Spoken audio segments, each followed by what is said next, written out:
1부 강연 시작해 보도록 하겠습니다. 이내영 교수님을 박수로 맞이해 주시길 부탁드리겠습니다. 예, 안녕하세요. 오늘 영광스러운 강연을 맡게 된 사회과학원 원장이고 지금 올해 마지막 학기 정치외교학과 교수 이내영입니다.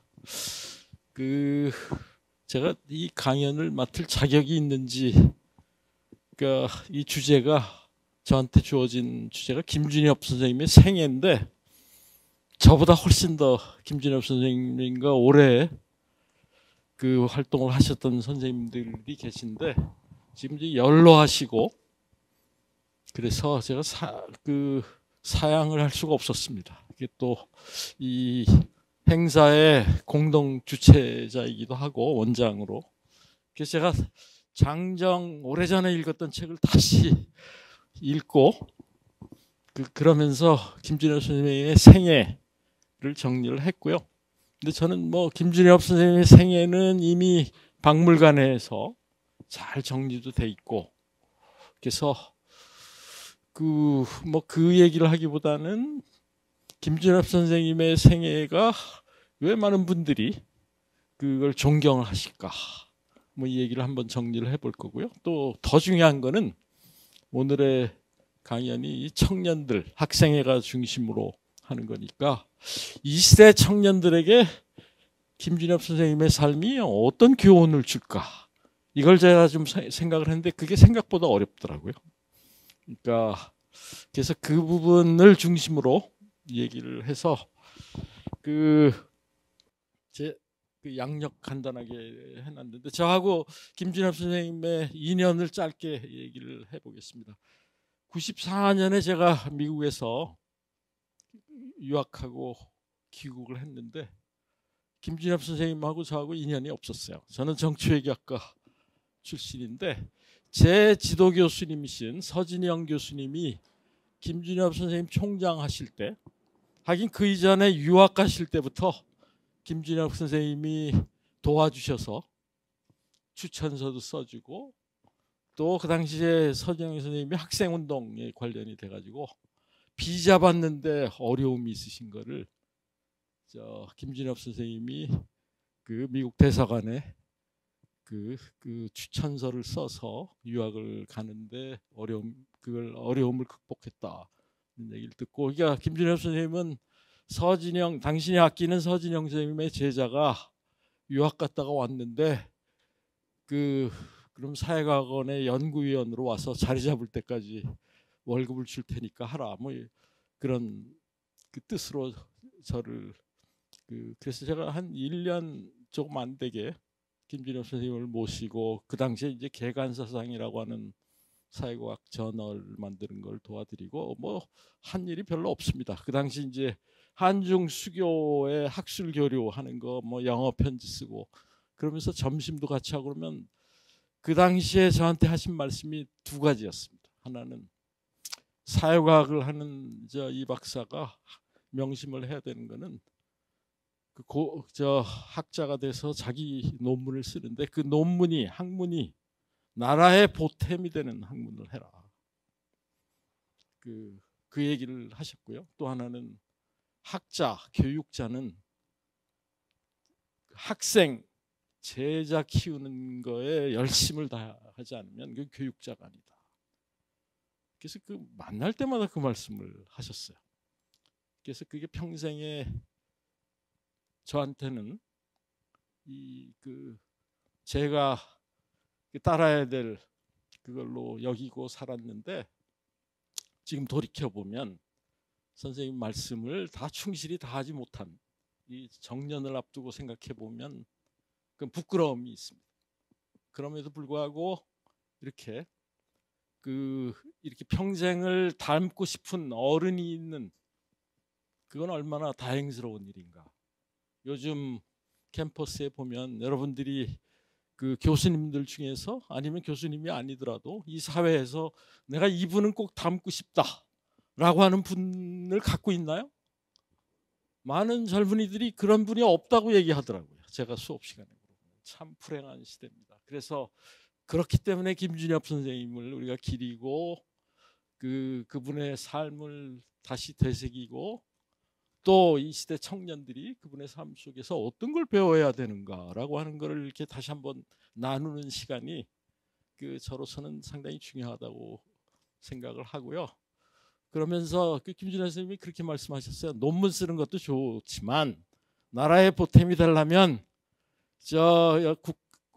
정착자의 현안에 관한 신문 기고도 많이 하고 활동도 많이 하고 뭐 이러라고 말씀하셨는데, 제가 그거에 따라서 열심히 기회가 되면 뭐 국회 가서도 일을 하고 뭐 지금도 뭐 선관위 일도 하고 하는데, 김준엽 선생님처럼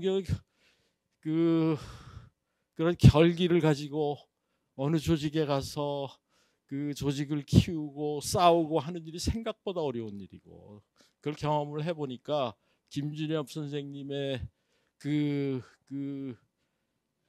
용기, 지조 이런 거가 실천하기가 얼마나 어려운 거라고 하는 걸 새삼 깨닫습니다. 잠깐의 말씀을 드렸고요.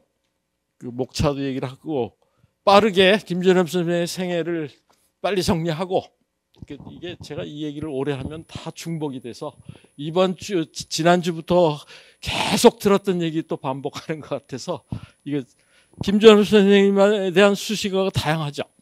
영원한 강복군, 또 고대 총장 시절에 학생들을 보호하기 위해서 권위 정권과 맞서다가 총장직을 던지신 그 결정으로 인해서 고대 영원한 총장이 되셨습니다. 또 뭐 스승 없는 시대의 참 스승, 권위주의 정권에 맞은 올곧은 선비, 또 크게 보면 이념과 정파를 넘어 존경받는 드문 정치인, 지식인 이런 표현을 쓰는데, 저는 한 가지 안타까운 게, 제가 어제도 어디 모임에 가서 김준엽 선생님 탄신 100주년 사업이 고대에서 일주일 내내 벌어진다고 얘기를 하니까 잘 모르더라고요. 그러니까 김준엽 선생님은 고대의 영원한 총장이고 고대생이라면 당연히 존경할 만한 스승이지만 고대를 뛰어넘는 분이세요. 그분의 생애와 그분이 했던 일을 보면 학연, 지연, 이념 이걸 뛰어넘은 분이신데, 너무 김준엽 선생님을 고대 어른으로 우리가 가두고 있는 게 아닌가. 그래서 고대를 넘어서 이 시대에 많은 분들이 더 다시 기억하고 청년들에게 알리고 하는 노력을 더 많이 해야 되겠다는 생각을 했고요. 김준엽 선생님의 생애는 삶의 여정을 한 4개의 시기로 구분할 수 있습니다. 청년기가 있고요. 또 해방 이후 학자의 길을 선택해서 아연을 키우고, 또 당신은 공부하는 시기에 중국에서도 공부를 하셨지만 대만, 또 미국의 하버드, 프린스턴, 하와이 대학, 그래서 사실은 그 시대 학자 중에서 일본에서 유학하시고 중국 가셨다가 대만 가셨다가 미국의 대학에 가고 이렇게 다양한 경험과 국제적 네트워크를 가지신 분이 없어요. 그것이 김준엽 선생님을 조금 더 큰 학자고, 또 크게 또 사실은 역사학의 범위를 넘으신 분입니다. 제가 보기에는 그런 인물이라고 생각이 되고요. 또 총장 시절 이미 다 너무도 유명해서, 그렇게 어떻게 저렇게 전두환 폭정의 시대 그렇게 겁도 없이 그런 용기를 가졌을까? 쉽지 않은 일이죠. 그게 아마 광복군 시절에 청년 시절에 학병을 죽음의 위험을 무릅쓰고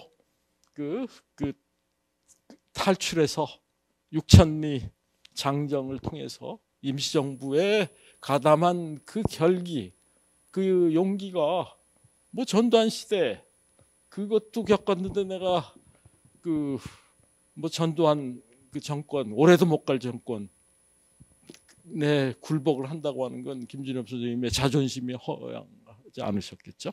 그리고 마지막에 총장 이후의 노년기, 총장 이후에도 쉬지 않으셨어요. 그렇게 정리를 해보겠습니다.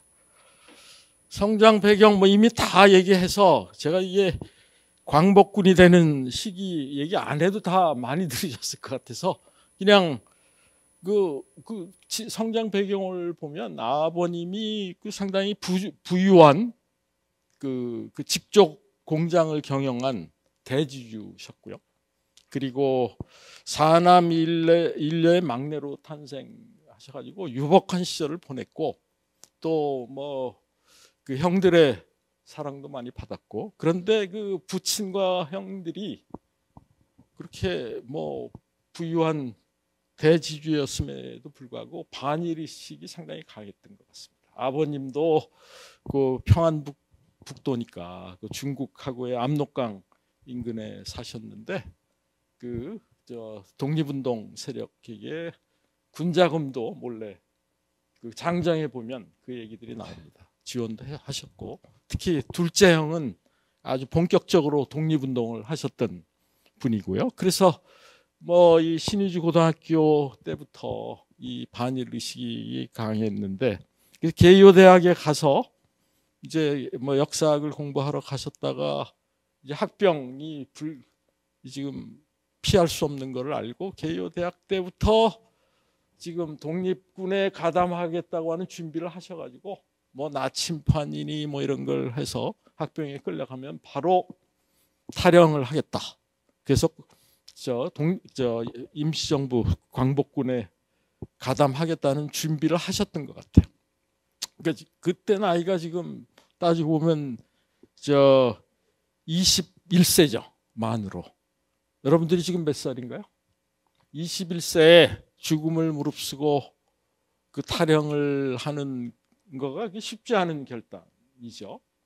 그리고 그걸 하셨고 그다음에 이제 뭐 그 다음에 얘기들은 다 아시는 건데 뭐 임시정부에 들어가셨다가 서안에 있는 광복군 2지대 이범석 장군이 이끄는 거기에 합류를 해서 이범석 장군의 부관이 되셨고 그리고 그 광복군이 미군의 OSS 미국 첩보국과 함께 특수훈련을 받으면서 한국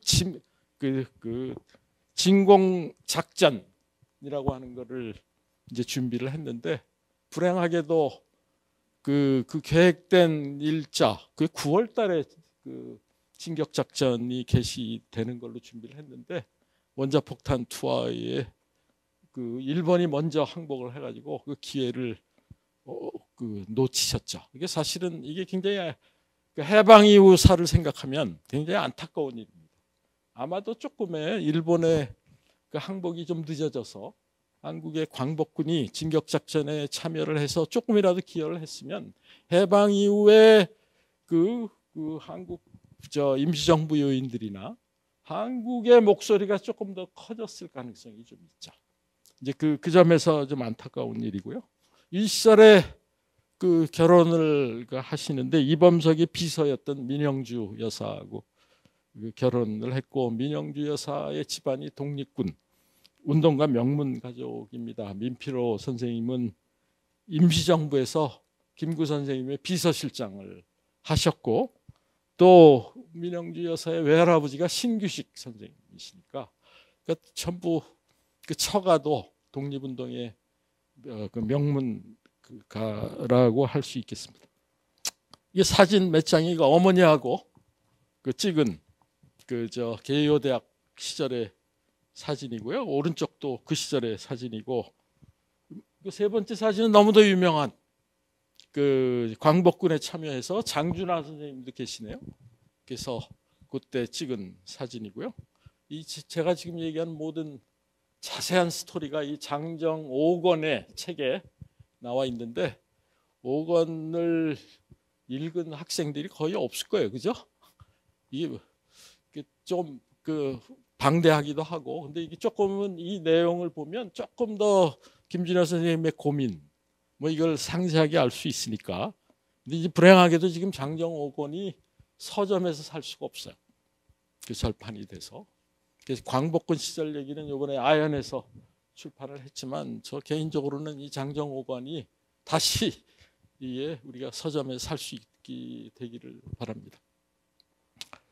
이게 저 장정의 셔저우와 중경이라고 하는 게 6천이라고 얘기하는데, 이게 중국이라고 하는 게 워낙 큰 나라가 돼서 거의 6개월에 거쳐서 이동을 했다는데, 그 이동이 그냥 숨어서 한 건 아니고요. 중국 유격대 탈영을 해가지고 참여를 해서 일본군과 이 항일 운동을 하면서 이렇게 이동을 한 거라고 볼 수 있습니다. 자세한 내용은 그 생략을 할 것이고요. 그래서 광복군에 참여해서 찍은 사진이고요. 왼쪽에 있는 게 그 광복군 이지대 에서 찍은 것이고, 오른쪽에 있는 분이 저 김구 선생님 보이시죠? 또 그 오른쪽 우측에 계신 분이 장인어른이신 민피로 선생님이시고요. 왼쪽은 제가 기억이 안 나네요. 그 마지막 밑에 있는 분이 이범석 장군하고 미국 OSS 첩보대 그 책임자이십니다. 해방 이후에 이제 학자의 길을 선택하셨는데, 많은 분들이 임시정부 요인들이 해방 이후에 바로 귀국하신 건 아니고, 김구 선생님도 그렇고 한 3달쯤 있다가 귀국을 하셨죠. 근데 그 선생님은 학자의 길을 선택을 하셨어요. 그러니까 이게 그 선택이 아마도 그 장정에 보시면 그 해방된 조국에 필요한 인물이 뭐 정치인만이 아니라 교육을 통해서 젊은이들을 키우고 그것도 해방된 조국의 미래를 위해서 대단히 중요한 일이다라고 생각을 하셨던 것 같고요. 그래서 그 뭐 난징의 국립 동반 어문 전문학교에서 강사가 되셨고, 또 동시에 중앙대학, 지금의 남경대학 같은데요, 그 대학원에서 중국사를 전공을 하시다가 49년에 국共내전이 발발하면서 위험해지니까 귀국해서 사학과 교수가 되셨는데, 바로 또 51년에 국립대만대학에 유학을 해서 한 4년간 머무시고, 또 그 후에도 하버드 대학에 가시고 뭐 이렇게 해서 그 학자의 길에 필요한 모든 그 공부들을 치열하게 뭐 중국, 대만, 미국 이런 데서 하셨던 것 같습니다. 그리고 뭐 이 중국어학과하고 러시아학과 창과를 한 거는 한참 뒤에 일인데, 그러니까 사실은 그 한중 수교 이전부터 한중 수교라고 하는 걸 예상을 하고 공산권 연구의 필요성을 깨닫고 이 준비를 하셨던 것 같고요. 이게 중국어학과하고 러시아학과가 그래서 결국 한중 수교 이후에 창과가 된 건가요? 제가 정확한 기억은 없는데 하여간 이걸 주도를 하셨다는 게 중요하고요. 57년에 아세안 문제 연구소 설립을 주도하셔서 그러니까 공산권 연구실도 만들고, 사실 아연의 역사고 보면 공산권 연구만 한 게 아니라 구한말 외교 문서 자료집도 있고 뭐 상당히 많은 기초 연구들을 많이 하셨어요. 근데 이제 아세안 문제 연구소를 세계적인 연구소로 키웠다 이런 평을 듣는데, 이게 그 시절에 57년이면 한국의 대학의 사정이라는 게 지금하고 비교할 수도 없고요. 아마 전체 대학교 교수들의 숫자가 그 당시 100명이 안 됐을 거예요. 그런데 그 재정적으로도 굉장히 열악하고, 그러니까 이 김준현 선생님이 미국 포드 재단에서 큰 기금을 끌어오셨고, 그 후에도 뭐 독일 아데네와 재단 이런 데로부터 거액의 연구비를 수주해서 아연 건물을 그 학교에 도움 없이 건축을 하신 거고요. 또 그래서 사실은 저도 아연 소장을 해봤지만 대학 연구소라는 게 선생님들은 있어도 뭐 연구를 하는데 기금이 없으면 아무것도 못합니다, 사실. 그래서 김준현 선생님은 이때부터 훗날 총장이 되실 때 기부금을 모금의 달인의 소리를 듣는 자질을 키우셨던 것 같아요.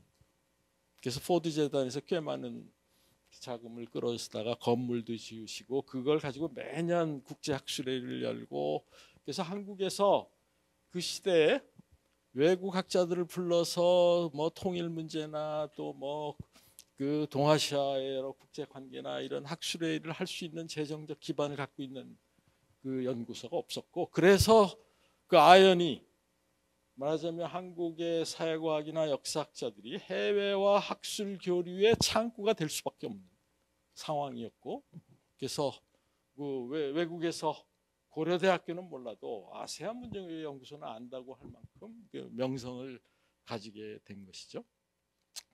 또 사실은 이 학술 활동만 하신 게 아닙니다. 그 장준하 선생님이 참가하는 사상계 편집위원도 하시고 주관을 맡아서 그 이승만 시대 혹은 박정희 시대 비판적 지식인들의 구심점 역할을 하셨고요. 또 62년, 74년에 세계 유엔 총회 대표를 3차례 하셨어요. 이게 우리가 알고 있는 뭐 저 총장님이 총리도 거절하시고 학계에서만 일을 한 것처럼 얘기하지만, 총장님은 사실은 이외에도 유엔 총회 대표도 하셨을 뿐만이 아니라 박정희 시대 때도 그 외교 사절단으로 네루 총리도 만나고, 그러니까 어떤 무슨 그 국가의 그 권력을 탐해서 자리를 하신 게 아니라 나라의 보탬이 되면 학자의 길을 갔지만 역할을 맡겠다라고 하는 균형 감각이 굉장히 뛰어나신 분이셨어요. 이게 저 왼쪽 사진이 그 동광어학전문대 강사 시절에 학생들하고 찍은 사진이고요. 그 오른쪽도 그 제자들하고 찍은 사진이고, 그 시절에 제자들이 그 후에 훗날 뭐 양통방 교수처럼 북경대 한국학 과 교수가 되신 분들, 뭐 이런 제자들이 꽤 많고요. 또 요 밑에 사진이가 하버드 대학에서 가서 그 객원 교수 하실 때 찍은 사진입니다. 요 사진들이 아연 시절에 찍은 사진이고요. 아연 건물이 그 뒤에 밑에 나오죠. 그 시절에 이렇게 그 단독 건물을 연구소가 만든다고 하는 게 쉬운 일이 아니었는데, 그러니까 사실은 아연의 과거에 제가 역사를 들여다보면 아연의 국제회의에는 뭐 고대 선생만 오신 게 아니고요. 한국에서 그 주제에 관련된 모든 서울대 뭐 연대 교수들이 다 참여했어요. 그러니까 김준현 선생님이 그렇게 널리 사람을 쓰신 분이에요. 제가 아까 김준현 선생님을 자꾸 고대의 인물, 어른으로 한정하지 말자고 하는 얘기가 그러셨고요. 뭐 또 사실은 김준현 총장님이 총장 시절에도 그렇고 이 시절에도 해외에 가서 그 젊은 학자들을 유능한 분을 만나면 그대로 초빙한 분들이 꽤 많습니다.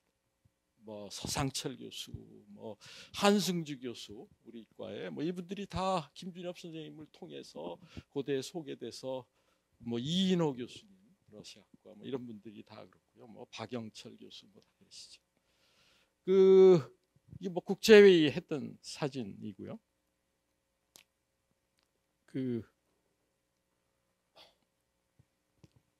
요 사진 하나가 사상계 장준하 선생님하고 사상계 만들 때 사진이고, 예? 12분 정도 남았네요. 생각보다 시간이. 요게 오른쪽 네루 인도 수상 그 외교 사절단으로 가서 만난 사진이고, 밑 부분이 유엔 총회 대표로 참여했던 사진입니다. 이제 생각보다 시간을 많이 써서 총장 시절에 뭐 그 일화 스토리 영원한 총장이 되다 다 아시죠. 근데 잘 모르는 게 그 총장으로 전두환 정권과 맞서서 학생들을 보호한 건 익히다 하니까, 사실은 김준엽 총장님은 그 총장의 전반부 되시자마자 제일 먼저 한 게 고대 발전을 위해서 큰 거지가 되겠다라고 해서 모금 활동을 열심히 하셨어요. 그래서 지금의 과학관, 법학관, 정경관, 고대병원, 분원, 서창 캠퍼스 이 건물들이 다 이 시절에 총장님이 모금을 통해서 만드신 거고요. 권위주의 정권과의 충돌, 마찰 뭐 이거는 이미 제가 얘기를 안 해도 너무 더 많이 들으셔서 생략을 하겠습니다.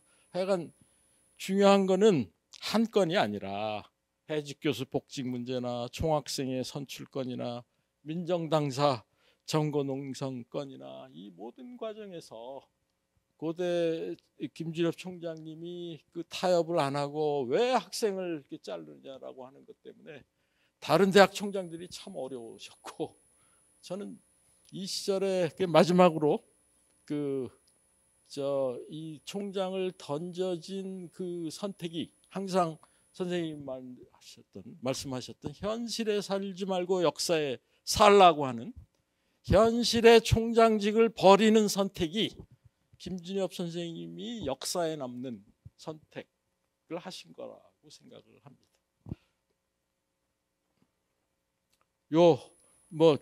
정주영 현대 회장님, 이 시대 정주영 회장님이 고대 이사하셨는데 뭐 하며 만나셨겠어요? 기부금 내라고 만나신 거. 아마 총장 안 하셨으면 정주영 회장 만날 일도 없을 텐데 진짜로 열심히 역할을 하셨고, 뭐 법학관 뭐 이거를 다 만드셨고, 이 마지막 사진들은 그 총장 85년 졸업식 때 하신 유명한 그 졸업 식사와 또 학생들이 거의 한 달 넘게 총장 사임 반대 이게 데모를 했던 사진들입니다. 그러니까 한국의 대학사에서 총장 사임 데모는 있었지만 사임 반대 데모는 없었고요. 그거를 굉장히 자랑스럽게 내가 받은 가장 큰 훈장이라고 말씀하신 그 사건이죠. 총장 퇴임 이후에 두 번에 걸쳐서 그 총리 제안을 거절했는데, 역설적으로도 첫 번째 제안은 노태우 정부에서 했습니다. 노태우 정부가 누굽니까? 전두환의 그 군사 쿠데타의 2인자, 그 정부가 그 자기들이 쫓아냈던 총장을 선거에 이겼다고 총리 제안을 하니까 그걸 받으실 수 없었겠죠. 그걸 받으실 수 없다는 그 말씀이, 내가 학생들 보호하다가 총장도 그만뒀는데 그 제안을 받으면 그리고 그 학생은 민주화를 위해서 투쟁한 학생들에 대한 예의일 뿐만이 아니라 뭐 이런 말씀을 하셨고요. 또 김영삼 대통령도 93년 선거에서 이기고 제안을 하셨는데 그때도 거절을 하셨습니다. 그리고 나서 88년에 김우중 대우그룹 회장이 상당히 많은 돈을 출연을 하셔서 마음대로 쓰시라고 해서 그 사회과학원이 설립이 되셨고요. 이제 개간사상이라고 하는 학술지를 만들었는데, 이 사상계 하셨던 그 정신을 이어받겠다고 해서 제목이 개간사상이었고, 통일문제연구회, 또 이제 이 시기에 이제 92년에 한중 수교가 되잖아요. 그것을 계기로 한중 학술 교류를 열심히 하십니다. 그래서 중국의 주요 대학의 한국학과 연구소를 만드는 걸 지원을 하셨고, 그때 국제교류재단 뭐 이런 기금도 쓰셨고, 그래서 또 뭐 독립유공자 유해 국내 안장 사업, 유적지 발굴 사업, 또 이런 것들을 많이 하셨습니다. 2011년에 88세 고대병원에서 영면을 하셨는데, 뭐 이런 상을 받으셨지만 아마 선생님한테 이 상 받는 거 별로 의미가 없으셨을 거예요. 여기까지가 그 사진들 쭉 보시면 사회과학원 이사를 하셨던, 여기 문과대 선생님들이 많으시죠. 보면 저희 서진영 교수님도 계시지만 이미섭 교수님, 신일철 교수님, 또 뭐 지청 교수님, 또 이런 분들 얼굴이, 양호민 선생님, 또 이게 쭉 있네요. 또 하나 중국으로부터도 그 우회장, 중국 정부로부터 또 표창을 받으셨습니다. 한중 학술 교류에 기여했다는 것으로. 또 이 사진들 보면 유적지 뭐 이런 사진들입니다. 시간이 10분밖에 안 남아서 제가 빨리 정리를 하겠습니다.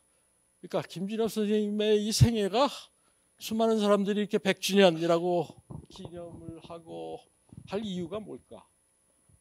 존경스러운 이유가 뭘까? 정리를 한 6가지로 제가 했네요. 첫 번째는 한국 현대사의 격동과 굴곡 속에서 일관되게 바른 길을 지키신 어른이다. 한국의 역사라고 하는 게 일제부터 해방 3년사 권위주의 시대를 겪으면서 많은 훌륭한 지식인들이 그 타협하거나 자기의 원칙을 버리거나 또 뭐 총리직 장관직에 탐해서 자기의 명예를 훼손된, 그래서 많은 스승이 없어진 이런 참 아픈 역사가 있는데, 김진엽 선생이야말로 이 정도를 지키려고 분투하신 분이에요. 뭐그 자세한 설명을 안 해도 되고요. 두 번째는 고위 관직이나 권력보다 교육자의 명예와 소신을 귀하게 여기신 분이다. 특히 대학에 있는 사람으로서 이런 어른이 있다고 하는 건 참 귀한 것이죠. 세 번째가 중요합니다. 김진호 선생님은 뭐 온몸으로 나라 사랑을 위해서 목숨을 바치고 항일 운동을 하신 분이지만 동시에 동아시아인이고 세계인의 정체성을 가지신 분. 이게 대단히 중요합니다. 그러니까 일제 강점에서 권위주의 정치의 현실을 아파하고 분투한 실천적 지식인이지만 편협한 민족주의에 매몰되지 않고 일본, 중국, 대만, 서구 지식인과 끊임없이 소통하고 네트워크를 만들면서 그 한국의 미래를 위한 이런 그 열린 소통을 강조하신 분이라고 하는 게 대단히 이 시대에 중요한 것이고요. 네 번째가 이념, 지연, 학연, 정파를 넘어서 끊임없이 관용과 개방적 태도를 견지하셨어요. 김진호 선생님은 이념적으로는 자유민주주의죠. 또 독립운동에서도 뭐 사회주의 계열이 있고 광복군 계열이 있고 민족주의 계열이 있는데 뭐 민족주의 계열이시죠. 하지만 사회주의 계열을 배타시하고 부정하지 않으셨어요. 그 연구, 그 공산주의 운동사에서도 그렇고, 그래서 뭐 사회주의 계열의 독립운동의 기여를 인정하셨습니다. 이 태도가 지금의 현실에서 보면 얼마나 어려운 건지 알아요. 요즘 뭐 무슨 육사의 그 동상 가지고 홍범도 장군을 어떻게 해석할 가지고 지금 온갖 난리죠. 사실은 이 그 한국 사회가 이념적인 이런 개방적 태도가 지금 없어서 계속 뭔가 주제에서 싸우고 있는 현실을 생각하면 그 김진호 선생님의 이런 관용적 태도가 어느 때보다도 필요한 거라고 생각이 들고요. 다섯 번째, 아까 얘기한 것처럼 김진혁 선생님은 뛰어난 행정과 경영자이기도 했습니다. 어떻게 이러실까 제가 생각을 해보니까 이분은 무엇을 맡으시면 사심 없이 그 일을 잘할 때까지 온갖 진력을 다해서 하신 분이에요. 그러니까 그게 성공을 할 수 있다 이거라고 생각을 하고요. 또 그럼에도 불구하고 능력도 있으셨겠죠. 또 여섯 번째, 제가 개인적으로 좋아하는 거는 자신에게는 엄격하면서도 남에게는 관대한 인품. 저는 김진엽 선생님이 한 번도 공석에서 화를 내시거나 이렇게 얼굴을 하는 걸 못 봤어요. 그만큼 이렇게 크신 분이에요. 항상 온화한 미소를 하면서도 특히 젊은 학자들, 제자들 챙기고 이런 거를 너무도 잘하셔서 오래 같이 있다 보면 그분의 인품에 이렇게 반해서 그 교육자로서 이게 대단히 중요하다고 생각합니다. 저도 선생을 지금 이제 정년까지 하지만 조금 짜증 나면 표정에 나타나잖아요. 이게 참 그 인품의 차이가 이런 거구나라고 반성할 때가 많은데 그 점이 아마도 수많은 그 인연이 있으신 분들이 김진엽 선생님을 존경하는 이유가 될 거고요. 마지막 한 3분 정도, 5분만 쓰겠습니다. 이게 어떻게 보면 제일 중요한 건데 이 세대 청년들에게 어떤 교훈을 주는 거야? 아, 저렇게 대단하신 분이 있었는데 나는 감히 따라갈 수가 없는데 내가 지금 와서 뭐 광복군에 합류할 수도 없고 그 김진엽 정신이라고 하는 게 뭘까?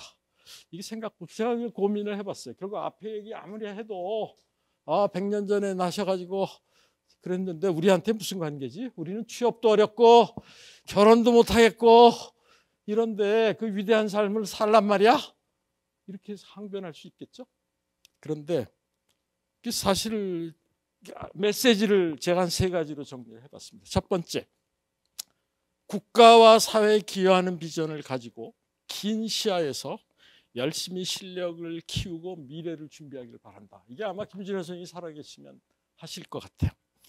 이 시대 청년들 장점이 많죠. 저희 세대보다 훨씬 더 여행도 많이 하고 시야도 국제적이고 민주적이고 뭐 그 가부장제적 태도 갖고 있는 사람 없어요. 훨씬 더 민주적이고. 그런데 또 한편으로 보면 이 시대 청년들이 너무도 단기적 목표에 집착하고 그 조급하고 인내심이 없다고 하는 걸 제가 발견합니다. 워낙 어려우니까 미래가 불확실하고 취업도 어렵고 하니까 많은 학생들이 빠른 시간 내에 돈을 벌어가지고 소위 얘기하는 경제적 자유를 얻자. 20대 청년들이 경제적 자유를 얻지. 20대 때 어떻게 경제적 자유를 얻어요? 그러니까 비트코인하고 막 주식하고 해가지고 빨리 돈 벌어서 경제적 자유 얻자고 얘기하거나 많은 젊은이들이 앉아서 뭐 건물주가 되는 게 꿈이래. 대단히 우려스러운 거예요. 건물주가 20대 어떻게 돼? 그게 어떻게 꿈일 수가 있어요? 건물주는 나중에 열심히 일해가지고 그때 결과지. 근데 이게 참 안타까운 거예요. 이게 한 가지고 또 두 번째는 그렇기 때문에 국가 사회에 대한 관심이 현저하게 줄었어. 제가 뭐 정치학 오래 가르쳤지만 과거에는 뭐 수업하면 한국 정치 이런 거 가르치면 운동권 학생들이 막 질문하고 토론도 벌어졌는데 요즘은 뭘 물어도 아무 생각이 없어요. 학점만 잘 주면 돼. 그래서 수업하다가 애들 다 졸고 있으면 이 문제가 나올 수 있으면 갑자기 눈이 반짝거려. 이게 뭐지?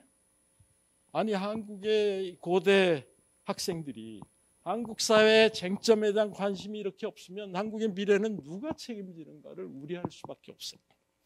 다시 한번 선생님이 말씀하신 현실에 살지 말고 역사에 살라고 하는 의미가 뭘까?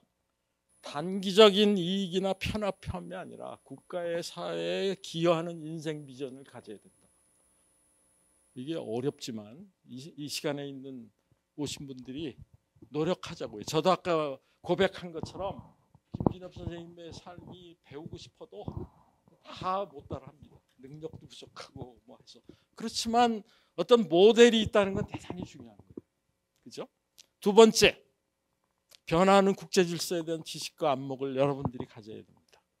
김진엽 선생님은 아까도 말씀하신 것처럼 세계인의 정체성을 가지신 것이에요. 역사학자지만 국제 질서에 대한 뛰어난 해안과 네트워크를 가져서 어쩌면 정착자보다 훨씬 더 뛰어난 국제적 감각과 외교 전략과 이런 거를 머릿속에 갖고 계신 분이에요. 제가 만날 때마다 놀랄 만큼. 그래서 지금 한국의 현실이 어떻습니까? 여전히 분단 국가고 통상 국가고 반도 국가의 숙명을 갖고 있어요.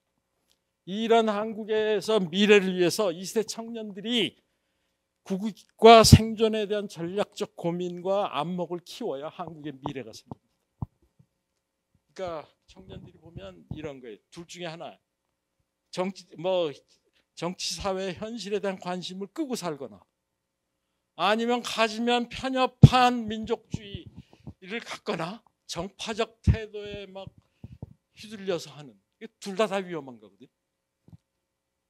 마지막 장은 이 시대 청년들이 한국이 직면한 다양한 시대적 과제들을 고민하고 그 해결책을 제시하는 새로운 주도성적으로 성장해야 한국의 미래가 있습니다.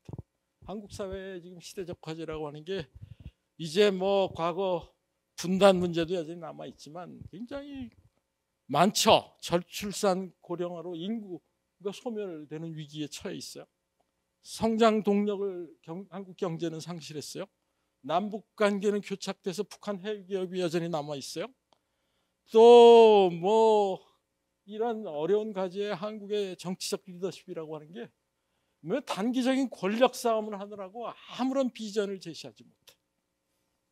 지금의 저희 세대, 저뿐만이 아니라 그 여러분들이 선배 세대가 한국의 미래를 책임질 그 가능성이 안 보여요. 저는 요즘 굉장히 비관적입니다. 정치학자로서 제가 뭐 국회에서도 일해봤고 뭐 해보면 저분들에게 나라의 운명을 맡기기에는 청년들에게 기대해야 됩니다. 그래서 경제 불평등의 심화, 진영 대결의 정치, 이념과 세대, 지역 다층적 갈등이 심화하는 추세, 또 거기에다가 정파적 미디어는 영향력을 확대하고 그래서 가짜 뉴스가 파문을 쳐서 국민들을 갈라치게 하고 분열시키고 서로 미워하고 도대체 공존과 타협이 불가능한 시대에 살고 있는데 청년들마저 이런 시대에 휩쓸려서 정치에 사회에 대한 관심을 끊거나 특정한 정파에 무슨 나팔수로 그러면 미래가 없습니다.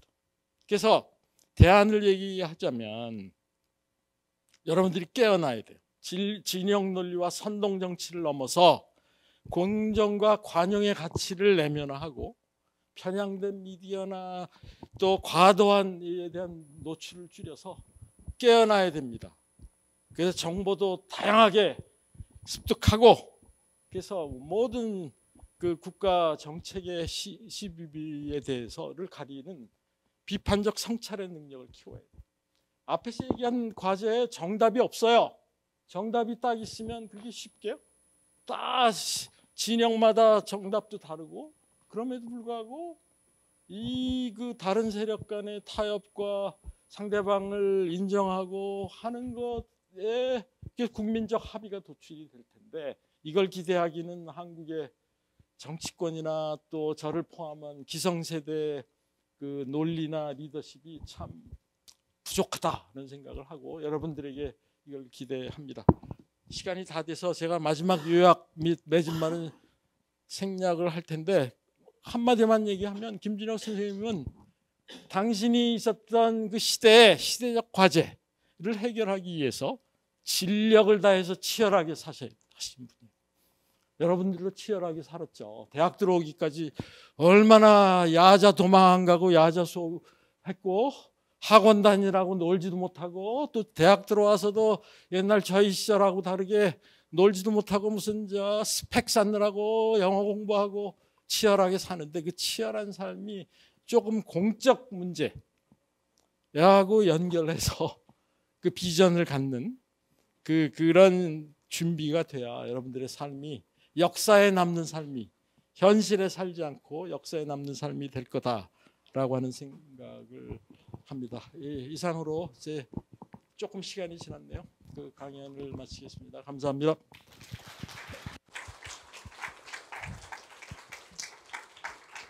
네, 이내영 교수님의 멋진 강연 잘 들었습니다. 교수님 일단 자리에 계속 있어 주시고요. 네, 뒤이어서 이제 토론 시간을 가져보도록 하겠습니다. 네, 1부 강연의 토론을 담당해 주신 정성호 학우님, 손범영 학우님 단상 위로 올라와 주시면 되겠습니다.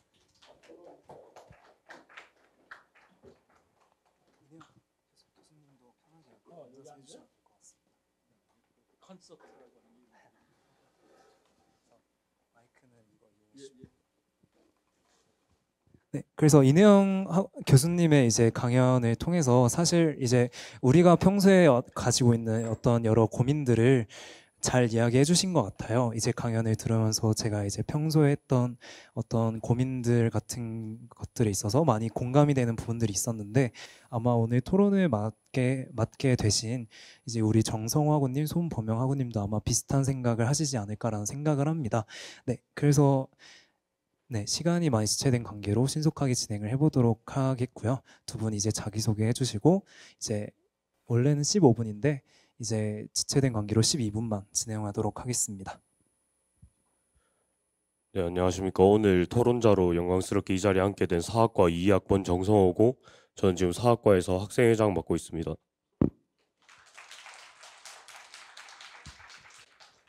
마찬가지로 이번 토론회에 영광스럽게 참여할 수 있게 된 한국사학과 2학번 손범영입니다.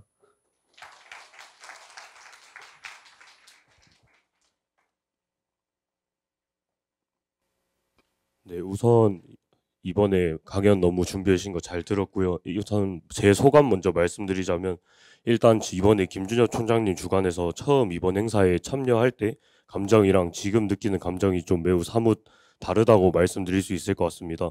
네, 처음에는 막연하신 저희의 총장님 또 막연하게 대단한 분이다 딱 이 정도의 생각만 가지고 있었다면 이제 강연해 주실 때 김준혁 총장님 행적이나 이런 거에 대해서 조금 더 자세하게 공부하고 또 알아보는 과정에서 제가 이제 학부생 신분으로 이런 행사에서 김준혁 총장님을 기리면서 토론을 할 수 있다는 것 자체가 되게 영광스러운 자리이고, 예, 감히 제가 이런 자리에서 시간을 차지해도 되는지 생각이 들 정도인 것 같습니다.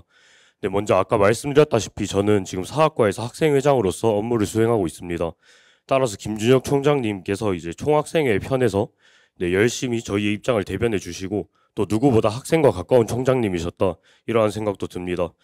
네, 그래서 제가 느끼는 그 의미가 더 큰 것 같고요. 또 제가 학생 사회에 기여할 수 있는 그런 기회를 마련해 주신 게 바로 김준혁 총장님이라는 생각이 듭니다. 네, 또 이렇게 또 상당히 인상적이었던 부분이 마지막에 이렇게 그래도 한 개인의 삶을 정리하는 것만으로 이렇게 많은 교훈을 남길 수 있다는 것 자체가 되게 놀라웠고 또 되게 존경스러움을 느꼈습니다. 네, 저는 일단 현재 사회의 문제나 국내의 정치에도 관심이 되게 많은 편입니다. 네, 그래서 이번 행사를 기회로 총장님을 단순히 기리는 거에서 멈추지 않고 네, 저희가 김준일 총장님의 정신을 기려서 또 현대 사회에서 접목하고 발전의 기회로 삼는 게 그 의미가 더 커질 것이라 생각합니다. 네, 구체적으로 저는 마지막에 김준혁 총장님께서 자유민주주의를 지향하시는 실천적 지식인이셨지만 그 자신의 저서인 공산주의 운동사에서 네, 사회주의 진영의 기여 또한 인정하셨다는 점이 또 매우 그 이념의 내용들이나 그런 거랑 무관하게 반대 진영의 논리 또한 인정하면서 그 의의를 인정했다는 게 되게 인상 깊게 남았습니다. 네, 제가 느끼는 요즘 현대 사회의 문제점들은 이제 하나의 공통점이 있다고 생각하는데 그 공통점을 정리하자면 양극화가 심하고 또 그러한 양극화로 인해서 이제 이념 대립들이나 그런 것들이 심화돼서 갈등 또한 증가했다고 생각합니다.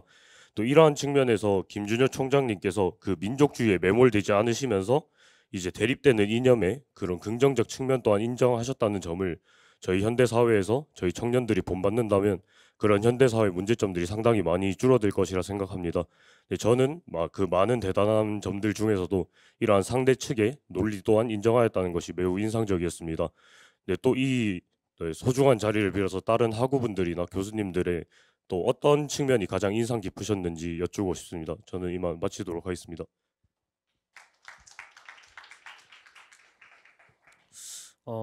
먼저 처음 소감 같은 걸 얘기를 하자면 마찬가지로 이제 김준엽이라고 하면은 우리 학교의 영원한 총장 정도의 그 정도의 인식 정도가 남아 있었던 것 같습니다.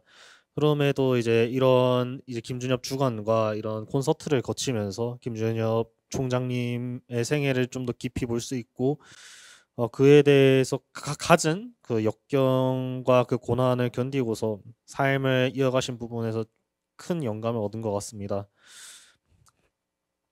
개인적으로 좀 궁금하다라고 좀 생각하는 부분은 이제 57년도에 아세안 문제연구원을 이제 설립하셨다고 했는데 그때 당시부터 이제 중국학을 연구한다라고 했을 때 이미 공산화가 된 중국을 다룬다라는 시점에서 크나큰 뭐 정부 혹은 민간에서의 크나큰 영향이 있었을 것 같습니다. 이로 인해서 학교 측에서도 지원이 잘 이루어지지 않은 게 이러한 원인이지 않을까라고 저는 개인적으로 생각합니다. 혹시 이거에 대해서 좀 간단하게 넘어간 부분이 없지 않아 있어서 개인적인 궁금함으로 이때 이제 김준엽 총장 이제 지금 생각하는 김준엽 총장님께서는 그때 당시 어떤 어려움이 있었는지 좀 더 자세하게 알고 싶어서 이에 대해서 좀 질문을 드리고 싶습니다. 첫 번째 학생 질문, 두 분 다 질문이 좋은데 다 길게 얘기는 안 할 거고요. 이게 지금 김준엽 선생님이 제가 보기에는 이념이나 뭐 학연, 지연 이런 거 다 뛰어넘은 참 그 관용적 태도를 가지신 분인데 지금 그 태도가 지금 한국 사회에 반드시 필요한 거라고 생각합니다. 그러니까 과거의 냉전 시대, 민주화되기 전에 한국 사회라고 하는 건 이념적으로 보수 이념만 허용된 진보 이념이 허용되지 않은 시대였잖아요. 그래서 이념적 다양성이 허용되는 시대라고 하는 건 대단히 큰 진전이고 그것은 이제 그 민주화에 가장 중요한 거죠. 특히 대학 같은 데서 과거에는 저도 학생운동 출신이었기 때문에 집에서 무슨 이영희 선생 책 또 심지어는 이에치카의 역사란 무엇인가 이 책을 봤다고 불원문서로 끌려갔었어요. 성북서에.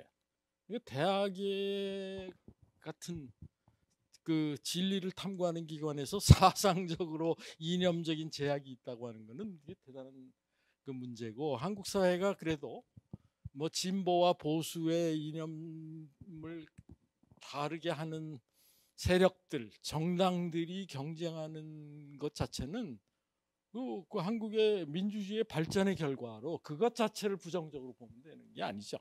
근데 이제 우리가 이념적 양극화 혹은 뭐 진영 대결의 정치 이러면서 그 부정적 영향을 그 우려하는 이유는 그 이념적 다양화를 넘어서 그 이념의 다양화를 이렇게 갈등을 완화하고 이 그 서로를 인정하는 태도가 아직 결여돼 있기 때문입니다.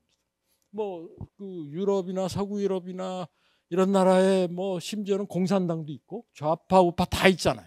그럼에도 불구하고 그게 그렇게 부정적인 영향이 아닌 것이, 그러니까 뭐 진보 이념이라고 하는 건 한 사회에서 노동자나 사회적 약자들의 이익을 대변하고, 보수 이념은 뭐 기업인이나 좀 그 계층을 대변하고, 그것의 균형을 유지하는 게 대단히 중요하죠. 꼭 그것만이 아니라 뭐 또 다른 갈등들, 세대 갈등이나 뭐 젠더 갈등이나 요즘 새로 등장하는 갈등도 그것 자체가 나쁜 건 아닙니다. 과거에는 젠더 갈등이 없으면 좋은 시절이었나요? 한국의 여성들이 가부장적 질서에서 일방적으로 그 수많은 그 희생을 당해왔던 거 아니에요. 이제 젠더 갈등이 드러나면서 조금 어떻게 하면 공존에, 남성 여성이 공존하는 사회를 만든다고 하는 건 그것 자체로 굉장한 발전인데, 이제 문제는 그 갈등이 첨예하게 돼서 한 사회를 불안하게 할 만큼 그 짧은 시간에 갈등을 해소하는 기제가 작동을 안 한다는 게 문제입니다.